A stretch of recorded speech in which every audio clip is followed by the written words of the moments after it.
vamos a dejar con ustedes a Rodrigo Portilla para que nos provoque con esta presentación que va a ser cambiando esta mirada de sistemas, ¿no es cierto?, respecto de los temas de calidad que son tan importantes no solo para Chile, sino que para Latinoamérica. Muchas gracias, Rodrigo. Tienes la palabra.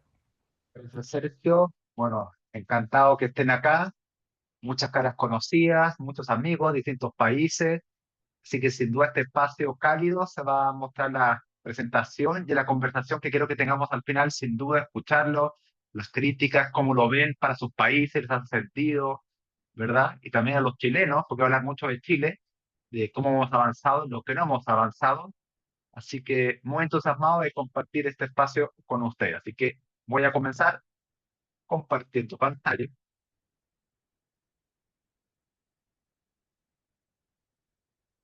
Y, ah, sí. Entonces, bueno, lo primero son cosas donde hay bastante consenso, son sabidas por ustedes, son bastante expertos en la materia, ¿verdad? De que el trastorno por consumo de sustancia es una enfermedad que dura muchos años, ¿no? Aún no hay consenso si es crónica o no es crónica, ¿no? Pero más allá de eso, lo que sí hay consenso es que dura muchos años en la vida de las personas, ¿verdad? Y también hay consenso que es un recorrido muy dinámico que va variando la intensidad del consumo, la severidad, la complejidad y la motivación de las personas, ¿no? Entonces, estas características tan particulares de este trastorno, sin duda nos invitan, nos obligan a que la respuesta sea capaz de satisfacer estas necesidades tan cambiantes que tiene esta población, ¿no? Y son justamente las dos características de dinámico, ¿verdad? Y larga duración, la que sin duda interpela de que un solo centro de tratamiento no es capaz de responder esto, ¿no? Requerimos una oferta distribuida que sea capaz de ir dando cuenta de la intensidad que requiere el paciente en ciertos momentos, ¿verdad?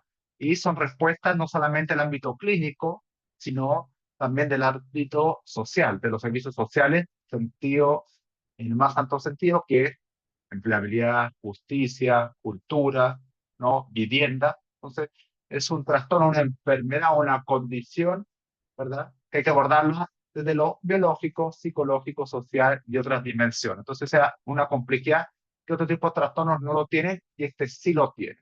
Entonces, de ahí que hablamos más bien de las trayectorias, de los recorridos y cómo ofrecemos una oferta que los pueda apoyar a estas personas. Entonces, quiero comenzar con dos conceptos, ¿verdad? Quizá uno ya los maneja, pero es bueno que ir cambiando la mirada, ¿no? Realmente hablamos más de episodios de tratamiento, ¿no? Por episodio me refiero al tratamiento clásico, ¿no? Un paciente ingresa a un centro, ¿verdad? Está X tiempo y después se va. Ese es el tratamiento que aquí le llamamos episodio de tratamiento, ¿no? Pero también utilizamos el concepto de trayectoria, que es más preciso, ¿no? Que es una cadena, un conjunto de episodios. ¿Ya? Y una trayectoria de atención, una persona puede tener varios episodios de tratamiento como puede tener uno, ¿no? ¿Qué diferencia o cuando termina una trayectoria y empieza otra trayectoria, ¿no? Acá se habla cuando pasan 21 días. Si pasa más de 21 días entre un tratamiento y otro, ya se habla de una trayectoria nueva. ¿Y por qué 21 días, dirán ustedes? Bueno, es un parámetro, un referente que desarrollaron los ingleses que define que los 21 días posteriores a un ingreso, y dependiente del motivo del ingreso, son los momentos de mayor vulnerabilidad, de mayor riesgo de recaída, y pasado ese umbral, ya se considera que el paciente se desvinculó de su programa o tratamiento anterior, ¿no? Entonces, es un consenso técnico basado en la experiencia inglesa que utiliza los 21 días. Podemos utilizar el que queramos, 30 días, 40 días, si lo consideramos muy pequeño, ¿no? Acá lo que importa es que la trayectoria es la suma de episodios de tratamiento, ¿no? Y que una persona en la vida puede tener varias trayectorias. Y se los voy a llevar a números para que vean el ejemplo. Tomamos un grupo de pacientes de Chile, en una cohorte de 12 años, ¿no? 15.000 pacientes, entre los cuales hubo 33.000 episodios de tratamiento, es decir, ingresaron a un programa de droga y salieron de un programa de droga. ¿Ya? Pero si utilizo la medida trayectorias, Eso baja a 22.000 trayectorias. Es decir, las personas muchas veces ingresan a un centro, fueron derivados a otro centro, ¿verdad? Y eso es una sola trayectoria. No son dos, sino es una. Entonces la medida de trayectoria es más fina, ¿verdad? Y te permite explicar mejor el recorrido de un paciente en el tratamiento. Y en Chile, basándolo en la base de datos de CISTRA, que es el sistema de información que tenemos nosotros, ¿verdad? Eh, yo tomé una corte retrospectiva, es decir, tomé pacientes el año 2026 y vi quiénes habían ingresado hace 12 años atrás, el 2012 y 2013, y los seguí por 12 años, ¿ya? Y tomé pacientes que ingresaron por primera vez, que no habían tenido nunca un tratamiento. Y durante esos 12 años, calculé que el 64% de los usuarios había tenido por lo menos una trayectoria adicional, había tenido más de una trayectoria, ¿no? Entonces, esto te empieza a mostrar, ¿verdad? Que esto es una carrera de varios episodios y de varias trayectorias de atención, ¿no? Estos datos más o menos coinciden con la literatura internacional que habla de 35 hasta 80%, ¿no? Son la cantidad de transmisiones que hay, ¿no? ¿Y cuánto dura cada trayectoria en Chile? Estimadamente unos 7 meses, lo que se estima que dura, ¿no? Obviamente hay unos que duran 24 meses, unos 3 meses, 2 meses, es muy variado, pero la media está en los 7,2 meses. Y la otra pregunta interesante es cuánto tiempo pasa entre una trayectoria y otra trayectoria. Acá lo que hemos visto en Chile al menos, que pasa casi un año y medio entre una trayectoria y otra trayectoria. ¿Sí? Es bastante tiempo lo que acontece entre esos dos. Y lo más interesante es que la mayoría de los reingresos se generan a los 5 años del primer ingreso a tratamiento. ¿Sí? En los primeros 5 años de que el paciente ingresó a tratamiento, se genera el 77% de los reingresos. Después, la incidencia empieza a disminuir. ¿Y por qué menciono esto que es tan importante? Porque sabemos que el trastorno por consumo es una enfermedad crónica que dura muchos años, pero también la evidencia, al menos la chilena, te está diciendo que quizá hay que hacer programas para concentrarnos donde está la mayor cantidad de reingresos, que son los primeros 5 años. Entonces, en vez de visibilizar un tratamiento crónico para toda la vida que se ve demasiado grande, demasiado lejos, bueno, también concentremos quizás principalmente los primeros 5 años, ¿no? Donde hay evidencia lamentable que entre más trayectorias, peores resultados tiene, ¿no? Entonces, está la invitación a pensar los programas, mucho más allá de los episodios, sin duda, en modalidad de trayectoria, pero concentrar los primeros 5 años de los pacientes cuando utilizan el tratamiento. Entonces, son ideas, ¿verdad?, que va saliendo y que la información está entregando respecto a eso. Y vamos a complejizarlo más. Yo les mostré trayectorias de tratamiento, ¿no? Otros países, como los belgas, los escoceses, los australianos, canadienses, ya hablan de trayectorias integradas, ¿no? ¿Y a qué me refiero con eso? Acá está, voy a poner un puntero para hacerlo más fácil. Entonces, en la trayectoria hubo 2 episodios de tratamiento, ¿verdad? Ingresó a atención primaria, un programa de tratamiento y después a una comunidad terapéutica. Después pasó más de 21 días, pasó 6 meses y ingresó a otro programa. Pero las trayectorias integradas visibilizan que también hay otro tipo de servicios que el paciente o el usuario requiere, ¿no? La salud general, los hospitales, la atención primaria que mencioné recién, servicios sociales, de vivienda, empleabilidad y también el tema de justicia. Entonces la trayectoria la empezamos a complejizar y empiezan a aparecer otro tipo de episodios, ¿verdad? Y te empieza a cambiar la mirada. Hay incluso episodios que son simultáneos, no son secuenciales sin duda, o cuando creímos que no pasaba nada entre una trayectoria y otra, sí, el paciente estuvo en algún servicio de salud o incluso aparecen trayectorias invisibles como que ahí estaba en un grupo de autoayuda, ¿no?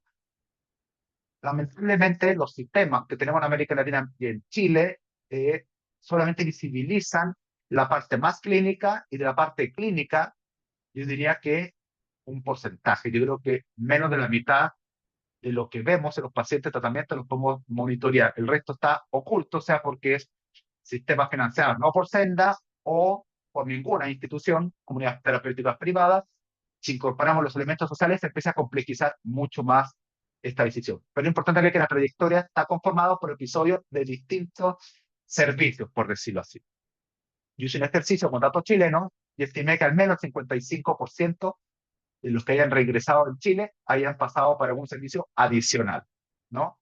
Y de ese 55, el 60% fue atención primaria, lo cual me parece muy bien, ¿no? Entonces, información que vamos recogiendo y nos puede ayudar a ordenar la oferta de tratamientos para esta población que estamos comentando. ¿Y en qué es América Latina? ¿Dónde hemos puesto el foco? La verdad es que lo hemos puesto en dos cosas. Uno, la cobertura, sin duda, ¿verdad? Tenemos mucha demanda y tenemos muy poca oferta. Y una oferta donde el Estado ha estado muy ausente, ¿verdad? Donde no solamente que no haya eh, desarrollado oferta pública, sino tampoco oferta privada con financiamiento público, ¿no? La gran mayoría de los países de América Latina la oferta es privada y la gran mayoría es financiada por los privados, por los usuarios, por donaciones, ONG, iglesias. Son pocos países donde la oferta pública es superior o igual a la privada, ¿no? Entonces, además de seguir con la cobertura, que es un tema que hasta el día de hoy Chile busca crecer más porque la es importante, nos hemos centrado más bien en el centro, cómo sean seguros, que es como la primera dimensión de la calidad de dinero, en la seguridad, ¿no? Y estamos con las autorizaciones, las habilitaciones, en algunos países no existe, o si existe es muy exigente, o no pasa nada si no lo hace, es mejor hacerlo por el lado, tienes más problemas que si lo haces derechamente, ¿no? Entonces ya con estándar de calidad, ¿verdad? El INE empieza a bajar y a sistema de acreditación ni hablar, ¿no? Pero esta línea que se ha trabajado mucho fuertemente, muchos organismos internacionales, ahí los menciono, trabajamos a nivel del CEP. Me parece muy bien, es necesario. Pero podemos tener muchos centros muy buenos en un pésimo sistema de atención, ¿ya? Y ahí los pacientes se nos van a empezar a caer. ¿Por qué? Porque hablamos de trayectoria, no episodios, ¿no? Entonces vamos a cómo evaluamos la red de atención, ¿no? Y en general hay tres dimensiones, ¿no? Que se pueden complementar, no son excluyentes, de cómo se miden los sistemas. Y no son sistemas solamente de tratamiento o de salud mental, son evaluación de sistemas sanitarios en general. Uno es medir los sistemas a través de los resultados en la población, el impacto que tiene en la población, ¿no? Cuánta gente atendemos, cuánta gente permanece en tratamiento, son sus egresos, cómo les va, y la mortalidad, que es uno de los mejores indicadores, ¿verdad? Ya que hay muchas baterías. Hay instrumentos muy amplios, indicadores de la OCDE, los test de SAMSA, están los estudios de los observatorios de drogas, tanto los registros clínicos de los hospitales, de los centros de tratamiento, ¿verdad? El CIPA nuestro, y también instrumentos de resultados como el TOP y el IRT, que muchos ya conocen. Entonces, todo eso, en conjunto, la suma empieza a armar este análisis poblacional, ¿no? La gran limitación es que te muestra que está pasando, pero no el por qué. La gran limitación, que lo han adivinado, es que la gran mayoría de los países de América Latina no cuenta con estos datos, ¿no? Chile, que tiene muy buena experiencia, tiene estudios de prevalencia, tiene un sistema de información muy bueno, hay muchos datos que no somos capaces de detectar. Todo lo que no está por el sistema de Senda, no lo detectamos, todavía no conversa Ministerio de Salud con Senda, se nos va a limitar los pacientes, está en la sombra, no sabemos qué ocurre, y qué hablar de los sistemas sociales que les mencioné, ninguna posibilidad. Quienes están en grupo de autoayuda, etcétera. Es muy difícil para nuestros países tener esta información. Incluso países desarrollados, hay elementos que les cuesta medir, como el tema de post-tratamiento. La segunda dimensión es medir la estructura del sistema, ¿no? Y acá el instrumento clásico es Hugain, que se ha aplicado en más de 100 países del mundo, y todos los países de América han pasado por este instrumento, ¿no? Del año 2000 hasta el 2015, la OPS ayudó mucho con financiamiento propio, a veces colaborativo, evaluaron la estructura de los sistemas, ¿no? Y evalúan cuántos centros hay, cuántas camas hay, ¿verdad? El recurso humano, cuántos hay, qué profesiones son, qué disciplinas tienen, ¿verdad? Y también todo el tema de normativas, ¿no? Todo el tema de políticas locales, etcétera. Entonces, es una foto de cómo está el sistema, pero nuevamente no sabemos cómo funciona.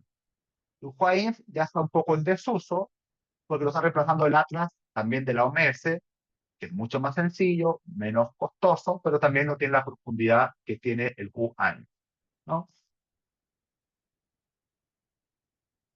La tercera dimensión, que la menos desarrollada sin duda, es cómo funciona una red de atención.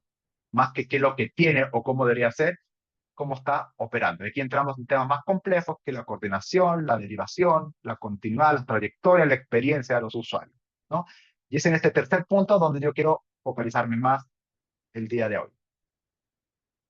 Entonces, lo primero, una propuesta fantástica que hizo Naciones Unidas con la OMS, que fue desarrollar los estándares, es decir, qué es lo que se espera en calidad que tenga una red de atención, cómo debe organizarse, cómo debe coordinarse, ¿verdad? Son estándares más normativos que guían a la red de atención. Y esto es un estándar específico, ¿verdad? Para tratamiento de drogas, ¿no?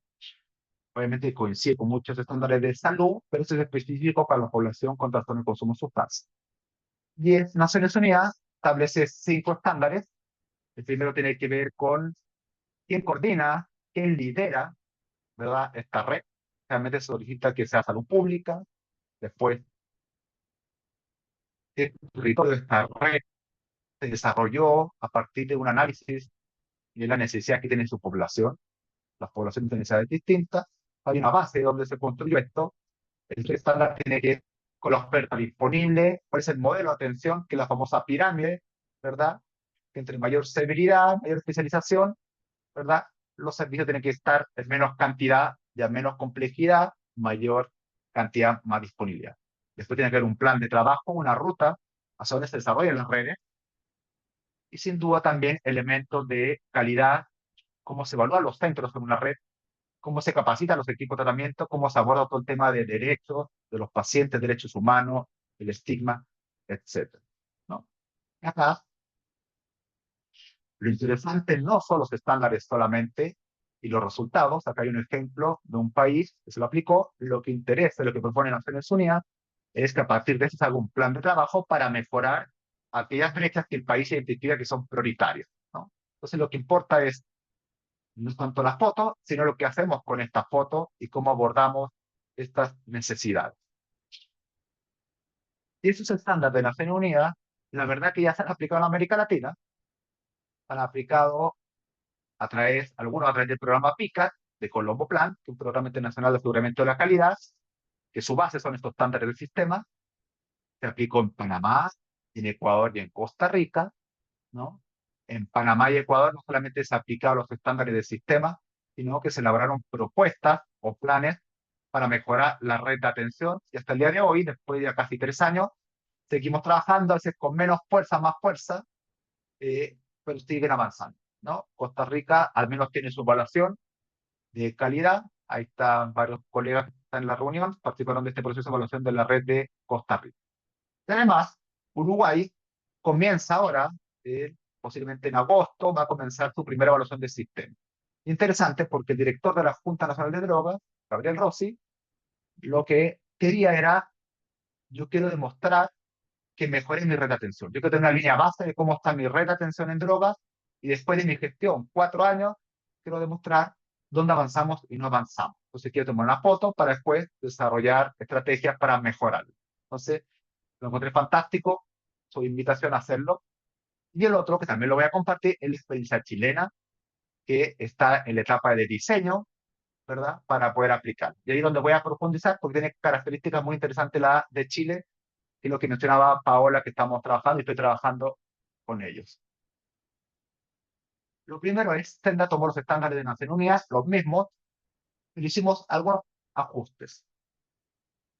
El primero es, se tomó la decisión de no hacerlo a nivel nacional, como lo hemos hecho en otros países, sino lo va a hacer en 4 territorios, ¿no? En 4 departamentos o distritos, lo que equivale a otros países, ¿no? Micro, redes más pequeñas, va a aplicar. Lo segundo tenía que estar alineado con las políticas que estaba promocionando el Ministerio de Salud y Senda, ¿no? Tenía que tener conciencia con los lenguajes, con las miradas, ¿verdad? Y también porque Senda estaba priorizando algunos temas en particulares o quería profundizar o eran temas que ya los tenía resueltos Senda y quería enfocarse en otros. Con ajustes no mayúsculos, pero le dan su matiz más chilenizado, ¿no? Y el otro tema tiene que ver con la metodología más operativa de cómo medir los resultados, ¿no? De abajo pongo una frase no menor, la he puesto más grande, que es muy importante, que es acá lo que buscamos no es evaluar una red paralela, ¿verdad? Porque les pueden criticar si el tratamiento debe estar dentro de la red de salud mental, dentro de la red de salud general, ¿no? No queremos armar redes paralelas.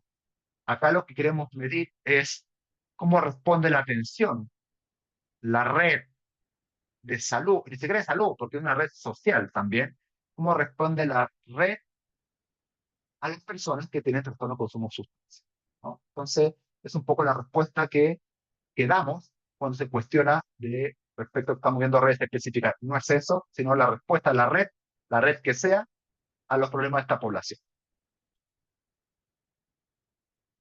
¿Y qué cambios hizo los estándares chilenos? Bueno, en los estándares de Naciones Unidas se menciona que si la atención primaria interviene con esta población, si está involucrada, ¿no? Una pregunta muy sencilla, pero en gran parte de los países no participan. Entonces, en Chile, además de eso, preguntamos qué prácticas en particular hace. Lo que yo espero que la atención primaria haga tamizaje, haga intervenciones breves, haya sido capacitado el equipo en MHGAP y además que implemente el MHGAP y además que haya apoyo o acompañamiento a las personas que una vez que egresaron de tratamiento permanezcan ahí. Entonces, es muy exigente y se mete lo que hace adentro de la atención primaria, ¿no? Y así con varios estándares de calidad. El otro es que generamos un estándar nuevo. Son cinco y en Senda construimos un sexto estándar que no tiene el de Naciones Unidas, que es justamente la continuidad de los cuidados, ¿no? Queremos evaluar cómo transita este usuario entre los distintos dispositivos, ¿no? Es un sexto estándar. Y el otro es que para hacer más fácil la medición, hemos hecho una especie como de rúbrica, por decirlo así, hemos superiorizado los posibles resultados. Está muy objetivo, muy estructurado para que no haya tanta intersubjetividad que a veces nos pasa con otras aplicaciones.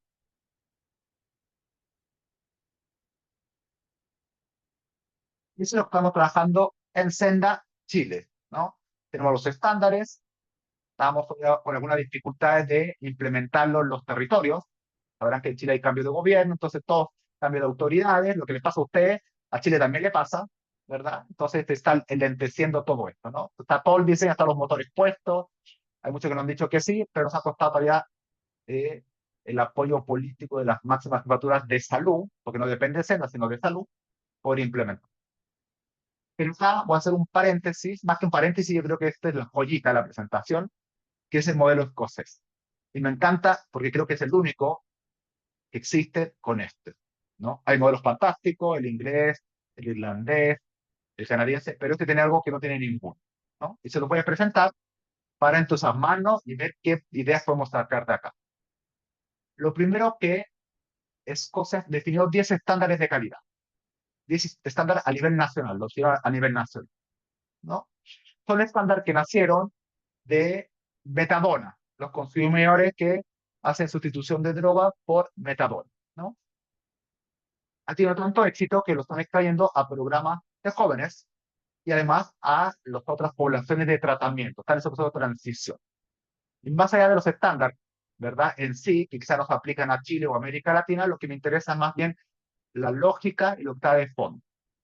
Lo primero es, Escocia está dividido en 29 agencias de gestión de red, por decirlo así, ¿no? Que son muy parecidos a los 29 servicios de salud que tiene Chile y cada país, ¿verdad? Tendrá también su servicio de gestión de redes del Ministerio de Salud en territorio, ¿no? Entonces, lo primero es que la aplicación no es a nivel nacional, sino es a nivel territorial. Es decir, cada territorio, cada red aplica esos estándares de calidad que son los mismos para los 29 territorios, ¿no? Esa es una primera característica muy interesante. La segunda es, bueno, ¿dónde saca la información? Primero ven protocolos, documentación, por supuesto, datos, que es fundamental, la información que les mostraba, sistema de información, registros, ¿verdad? Y el tercer, que me parece muy interesante, consulta la experiencia del usuario, ¿no? ¿Qué opina el usuario? ¿Cómo vivió, ¿verdad? Esta atención en la red escocesa. Y quiere hacer entrevistas, lo hacen los padres, no lo hacen investigadores ni clínicos, lo hacen ex pacientes, ¿verdad? Y la justificación es por tema de la confianza, la empatía y cuál es el resultado o eh, diagnóstico, opiniones más certeras, ¿no? Eso es lo que hacen los escoceses. Y la tercera cualidad, que es muy anglosajona, ya lo había visto en otros elementos, pero muy poco latinoamericana, es que ellos hacen ranking y muestran los resultados. ¿Sí? Cada red, estos 29 servicios de salud o redes de atención, muestran sus resultados, cómo les va, y lo que llaman ellos es la presión positiva, ¿no? Y los publican. Entonces, les voy a mostrar un poco algo de esto. El primero es, acá están los territorios, no son centros, son territorios, son redes, ¿ok? No están los 29, pero están algunos, ¿ok? Y acá están los estándares, estándar uno, estándar 2, estándar 3, hasta el 9. El estándar uno, por ejemplo, tiene que ver con el tema de accesibilidad, etcétera. El 5 tiene que ver con la permanencia, la retención. El 8 con el tema de los derechos, las bocas, sí, etcétera. Entonces, esta red, el año 2023-24, sacó verde prácticamente todo, incluso un azul. Ellos tienen 5 categorías para evaluar, donde el azul es el ejemplar. Me llamó la atención cuando pusieron el ejemplar, ¿verdad? Que está más allá de lo esperado. El verde es que cumplió perfectamente, el verde tan verde más claro está cumple, pero tiene poca estabilidad todavía, ¿no? Y después el amarillo y el rojo que así manejarán lo que significa, ¿no? Entonces, cada territorio se evalúa su estándar. Otra forma de verlo, interesante, es el estándar uno. Nos vamos en el 2022, retrocedamos 4 años atrás, dice que el 59% de los territorios de las redes no cumplían el estándar uno. El 38% cumplía parcialmente, el 38% de las redes de tratamiento de Escocia, ¿ya? Y el 3% sí cumplía. Entonces, sí, con cada uno de los estándares, ¿no? Entonces, claramente el estándar uno, el que tiene más dificultades, es que el tema de la accesibilidad que yo les mencionaba. Después, se midió 2023, 2024, y vemos cómo la mayoría de, de las redes de atención ya están cumpliendo prácticamente los estándares, ¿no? Ya que, por hacer ello, pasaron del 17% de cumplimiento al 91%, no solamente por aumento de recursos, ellos lo atribuyen mucho a la competencia sana que hay entre ellos, ¿no? Y ellos grafican datos como los siguientes. Acá son nuevamente los servicios me refiero a las redes, y ellos muestran la permanencia. ¿Quiénes cumplieron la permanencia? La permanencia ya, la retención la hablan de 6 meses. Y vamos viendo qué territorio del sur de Chile, del este de Costa Rica, qué sé yo, de Panamá, logró cumplir y cuál no logró cumplir. Y así lo vamos mostrando. Y algo que me gustó mucho, que en Chile no lo hacemos, y no se me había ocurrido nunca, que ellos no solamente miden la permanencia, y tampoco, y no les interesa tanto el abandono, lo que miden ellos es el reenganche. Es decir, más que cuántos pacientes abandonaron, no, lo que ellos miden del total de pacientes que abandonaron, cuántos tú fuiste capaz de reengancharlo. Tiene la tasa de reenganche, que se mide solamente sobre el total de abandono, cuántos eres tú capaz de capturar y rescatar, ¿verdad? Para que vuelva a tu sistema. Entonces, no lo pueden soltar, ¿no? Entonces, siempre están pendientes de buscarlo, llamarlo, los audits, etcétera. Entonces, me encantó este indicador que no lo conocía. Otro indicador es que tiene que ver, por ejemplo, capacitaciones, ¿no? En Escocia, capacita a nivel uno es como la atención primaria. Entonces, ¿qué porcentaje de los profesionales, ¿verdad?, fueron capacitados, de acuerdo a su nivel de intervención, en drogas, ¿no? Posibles de tamizaje, la intervención breve, la pesquisa, el diagnóstico inicial, ya no sé el detalle, y muestran. Acá donde hay más diferencia, ¿no? Porcentaje de cumplimiento de esta meta. Entonces, así lo van mostrando los escoceses, ¿no? Que me pareció muy interesante, y la clave es estándar nacional, pero medidos a nivel territorial y autoevaluados y autogestionados. Y quiere hacer un zoom al estándar número 8, ¿no? Que pone es, el estándar 8 mide la capacidad del sistema de responder cuando falla. Cuando hay dificultades, cuando se cae, los momentos críticos, qué tan capaz es el sistema o la red de atención de recuperarse o dar respuesta, ¿no? Y acá la propuesta de ellos es el advocacy. ¿Mm? Eh, el advocacy que en América Latina prácticamente no existe, y menos como lo tienen pensado los escoceses, ¿no? El advocacy sabemos, ¿verdad?, que tiene que ver con esta función, este rol de acompañar al usuario en su recorrido, ¿no? Lo representa, lo defiende frente a los distintos centros, ¿verdad? Cuando hay problemas puede escalar a nivel superior, pero en Escocia la advocacy es, primero es un derecho, no es una opción.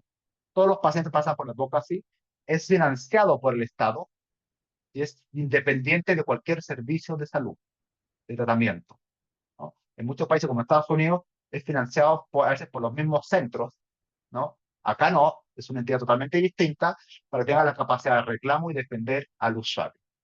Entonces, lo que dicen los escoceses es que el sistema no solamente ofrece servicios, sino se asegura que las personas los puedan utilizar. Entonces, creo que esto para América Latina se podría hacer, no es costoso y ayuda muchísimo, con toda nuestra red desconectada, fragmentada, donde en Chile usamos peloteamos, los pacientes tocan la puerta, se devuelven. Creo que el tema de la abogacía no le hemos dado el rol fundamental respecto a esto. Y a lo mejor sí lo puede hacer cualquier persona, ya no solamente profesional. Pero tiene, efectivamente hay que no acreditarse, pero tiene ciertos criterios para y tareas que tiene que hacer la abogacía. Rodrigo, ¿No? Sí, Sergio. te puedo interrumpir con una pregunta que tiene Marilyn. Pregunta si es como un servicio de gestión de casos. No, no necesariamente, ¿no? La gestión de casos, bueno, hay muchos tipos de gestión de casos, ¿no? Pero gestión de casos tradicionalmente tiene que ver más con un rol más pico, ¿no? eh, de apoyar al paciente como a su tratamiento, se mete más en profundidad, ¿no? Este es más defensoría del paciente, ¿no? Obviamente el límite es difuso, porque hay gestores de calidad mucho más clínicos y gestores de calidad externos, ¿no? Pero efectivamente el gestor de caso en el caso es distinto que el advocacy, la abogacía, ¿no? Está diferenciado claramente y gestor de caso está financiado por salud y hay un establecimiento, generalmente un nivel jerárquico, ¿no? Nivel intermedio especializado o hacia atención primaria. En cambio, la adulta sí tiene independencia del sistema sanitario, ¿no? El saludo de Alfonso, no lo puedo creer. Quiero saludarlo solamente. Ok, voy a seguir. Saludos, Luis. Vámonos a la otra gran dimensión, que es el corazón, ¿verdad? Porque las normas, los estándares nos dicen qué es lo que se espera de una calidad, pero si funciona o no funciona, la mejor forma de traerlos continuidad de los cuidados, ¿no? Y para que estemos más o menos en más sintonía, hay bastante consenso en la definición. Y miren lo que tiene la definición. Ese grado de atención que experimenta la persona, ¿verdad? Durante su recorrido, coherente, que sea oportuno y que sea consistente con su necesidad. Entonces, el gol estándar es la experiencia del usuario, ¿no? Ahí está puesto, está centrado en el usuario, que define cómo es la continuidad de los cuidados. Y también hay bastante consenso que la cuestión de los cuidados considera cuatro dimensiones, cuatro elementos. Una información, es decir, información circule, ¿verdad?, ágilmente de un paciente derivado a otro establecimiento, y con esta consulta, con el diagnóstico, con los datos que corresponden, sea electrónico en papel, ¿verdad? Cómo transita la información. La otra, que es muy importante, es la relacional. Es decir, que se quede un vínculo en la persona con los tratantes, tratante principal o los distintos tratantes, pero que tenga siempre un punto de apoyo a quien acudir. Ya que un poco el Sega Marini, el gestor de casos clave, que en América Latina normalmente no tenemos gestor de casos, ¿no? Entonces el gestor de casos cumple mucho este rol, pero aunque no esté el gestor de casos, se puede hacer un buen vínculo, una buena relación. Luego tiene que ir con la gestión de seguimiento, serían planes que acompañen el recorrido del usuario, cosas de SEO y cosas administrativas, ¿no? Y está principalmente centrado en el post-tratamiento, en la aftercare. Está centrado principalmente, ¿verdad? Y que tiene que ver cómo traspasa el usuario en distintos dispositivos de distintos niveles. Tiene que ver con la burocracia, la parte administrativa. Entonces, con las tres Estamos hablando de estos cuatro elementos. Y en América tiene seis, pues ser cuidado. Por supuesto, no es de tratamiento, y da lo mismo, ¿no? Porque el contenido que como le digo, va más allá de las drogas, de salud mental, tiene que ir por salud. Entonces, hay experiencia, un proyecto que nace por la Unión Europea, que incorpora los países que pasan allí, que evalúa la continuidad de los cuidados.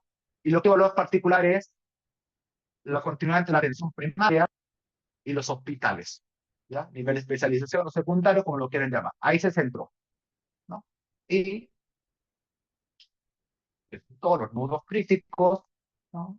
Problemas de la comunicación, es decir, la atención primaria se quejaba que se le dieran a la especialización y nunca se enteraba qué había pasado, qué es la contrarreferencia. Nunca me llegó una información si ingresó, cómo le fue, bien, cri, cri, cri, cri. Otro elemento, el tema de la gestión, puede ser la burocracia, el exceso, el tema de la tasa vital. Los de especialización no confiaban en lo que habían hecho los diagnósticos y también los otros no confiaban en lo que habían hecho los que de especialización. Y el usuario obviamente estaba desorientado y confundido. ¿Cómo se abordó? Eh, es de distintos, no de arriba hacia abajo, sino de abajo hacia arriba. Ellos propusieron cómo la resolver a partir del foto o del diagnóstico que tenía cada territorio.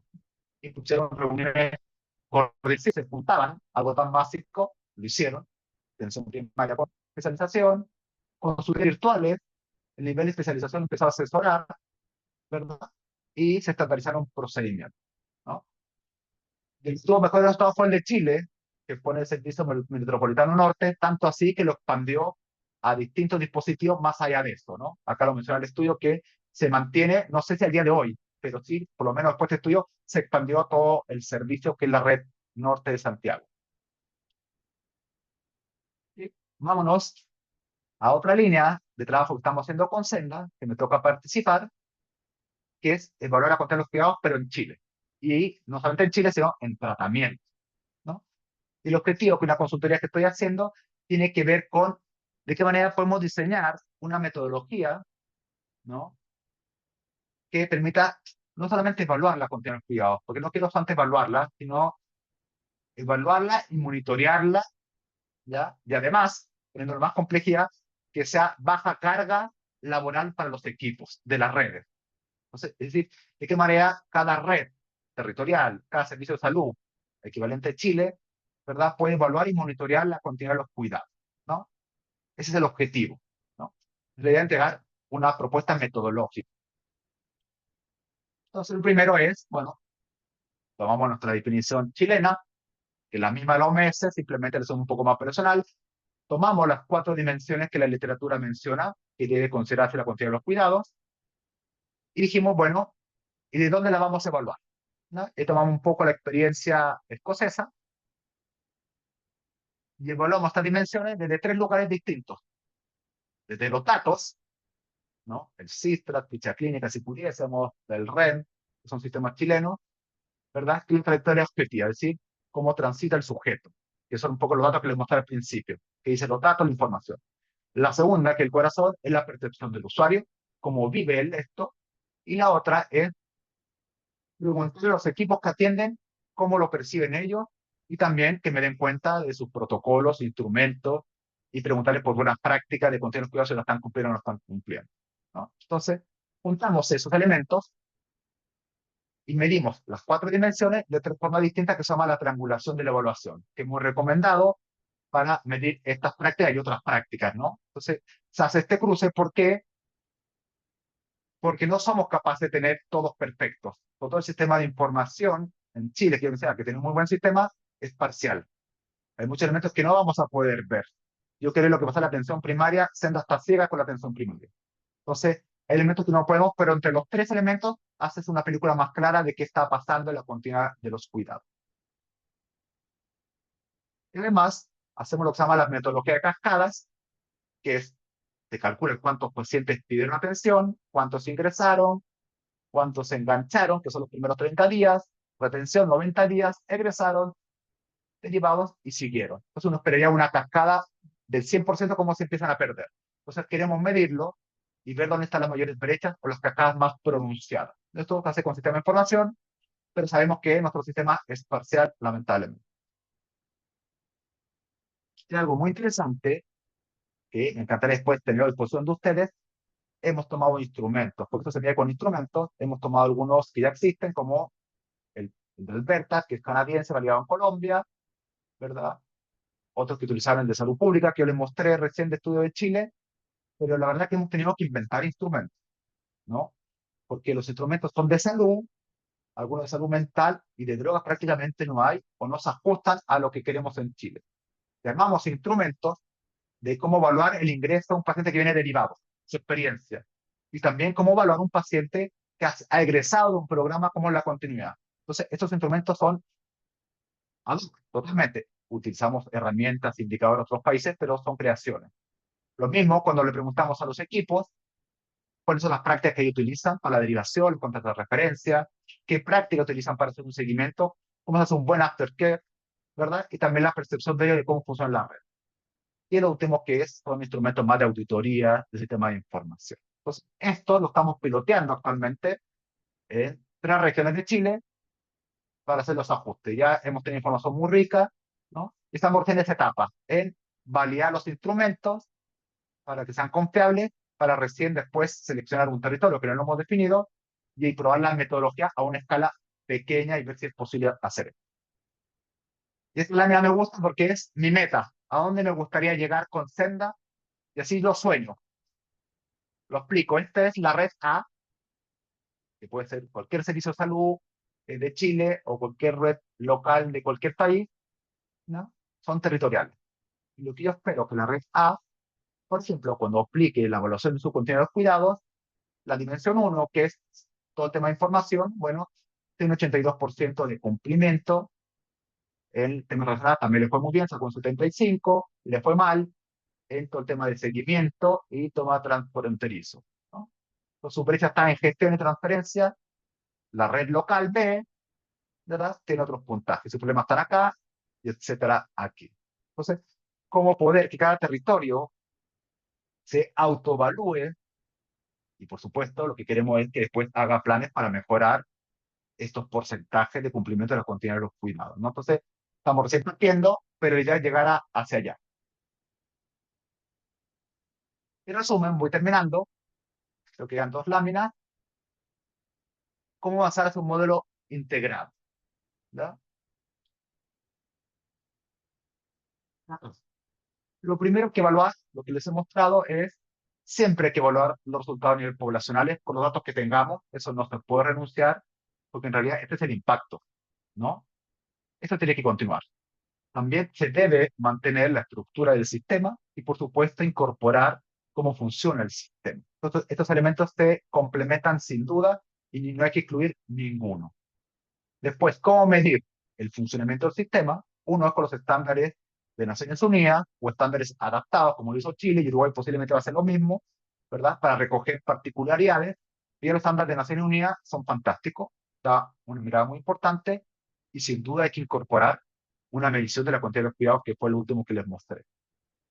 Entonces, mi propuesta es tener estándares de calidad que contengan parcialmente la cantidad de los cuidados, que esté adentro, pero los contenidos de cuidados van más allá de los estándares mucho más complejos, pero tienen que conversar, ¿no? Tomar la metodología escocesa, que es a nivel territorial, autogestionado por ellos, no de nivel central ni nivel nacional, poder identificar con estas herramientas cuáles son las brechas, a dónde tienes que ir por dimensión, ¿verdad? Hacer planes de mejora, como lo hacemos con los centros, planes de mejora a nivel de servicios y, por supuesto, medir el impacto. Y acá volvemos, y el impacto se mide a través de este indicador, que es el outcome poblacional más importante. Y con esto termino, algunas ideas para cerrar, ¿no? La calidad de los servicios de los centros sin duda es fundamental, pero no suficiente. Necesitamos tener estándares de calidad a través de las redes, que ellos evalúen a sí mismos el contenido de los cuidados en la que nos demuestre si funciona o no funciona, ¿verdad? Y de tener servicios, hacerlos funcionar como un sistema. El famosa frase que es de una cadena, que la tomé y la adapté, que la calidad del sistema es tan fuerte como si la voz más débil o como el centro también más débil, o la dimensión más débil es tu sistema de atención. ¿Ok? Con esto ya termino